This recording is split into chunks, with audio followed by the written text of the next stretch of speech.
शब्दों की अहमियत आपको बना भी सकती है और बिगाड़ भी सकती है। आपके कहे गए शब्द आपको ऊंचाइयों पर भी ले जा सकते हैं और ऊंचाइयों से राख पर भी।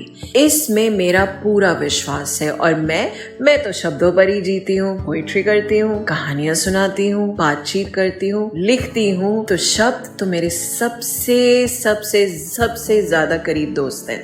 आजकल मुझसे थोड़ा सा नाराज है, कहते हैं अपनी भावनाओं को सही शब्दों में नहीं करती तुम आजकल बयान। कोई बात नहीं, पर इन्हीं शब्दों की अहमियत को लेकर आई हूँ आज मैं आप सबके सामने एक कहानी। प्रेरणा की जुबानी सुनिए उसकी ये कहानी। खोल के अपनी दादी माँ का पिटारा आ गई हूँ आप सबके बीच में। हेलो, हाय, केम छो, कसकाय, सत श्री अकाल एंड कॉपी टू ऑल। एक बार एक नगर में एक युवक रहता था। उस युवक का आम जीवन कट रहा था, पर पता नहीं क्यों एक पड़ोस में रहने वाला एक नामचीन व्यक्ति ने एक उसके बारे में बात फैला दी कि वो एक चोर है। वो युवक इस बात को बड़े समय तक लोगों के सामने उसकी सफाई देता रहा, बोलता रहा कि वो चोर नहीं है, चोर नहीं है। पर उस नामचीन व्यक्ति की कही गई ये एक बात, एक वाक्य का असर ये हुआ कि जब वहां पर में एक चोरी हुई तो उस चोरी के अंदर में उसी युवक को शक की बिना पर,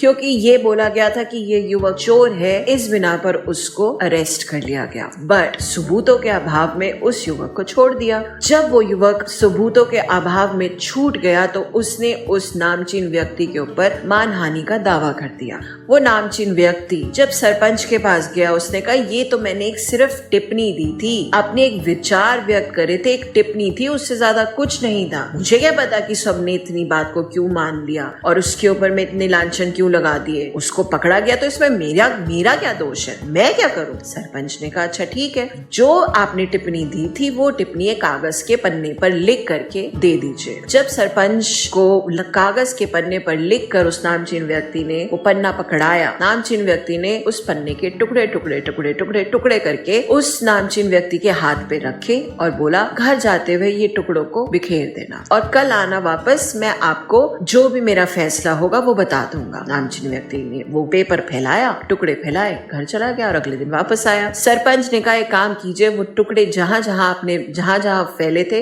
वो सारे टुकड़े लेकर आइए मेरे पास, मैं उनको वापस जोड़ूंगा और फिर अपना फैसला बताऊंगा। नामचीन व्यक्ति ने कहा ये क्या बात हुई, ऐसे कैसे करूंगा, वो टुकड़े कहाँ के कहाँ पहुंच गए होंगे, हवा का रुख इधर से उधर उधर से उधर, मुझे क्या पता वो टुकड़े का है, मैं कहाँ से आपको ला कर दूंगा, अब तो ये मुमकिन नहीं है। सरपंच मुस्कुराए, यही तो आपकी उस टिप्पणी के साथ हुआ है, आपने तो सिर्फ एक टिप्पणी दे दी और वो टिप्पणी कहाँ से कहाँ चली गई। यही होता है आजकल के जीवन में, बहुत आसान होता है अपनी प्रतिक्रिया हर चीज पर देना। Passing judgements is so damn easy. किसी के बारे में भी बिना उसकी बात जाने पहचाने जांचे परखे हम तो बड़े आसानी से बोल देते हैं, अपनी जजमेंट बड़े आसानी से पास कर देते हैं। कभी सोचा है आपका कहा गया एक वाक्य किसी के बारे में क्या कर सकता है? तभी कहते हैं एक वाक्य बना भी सकता है, बिगाड़ भी सकता है, एक शब्द सब कुछ कर सकता है। महाभारत के अंदर द्रौपदी अगर दुर्योधन के गिरने पर नहीं हंसती, महाभारत नहीं होती, सोचिएगा। बट एक चीज इन सब के बीच में करना कभी मत भूलिएगा, जो शब्द है ना इश्क, और वो भी जब करते ना खुद से,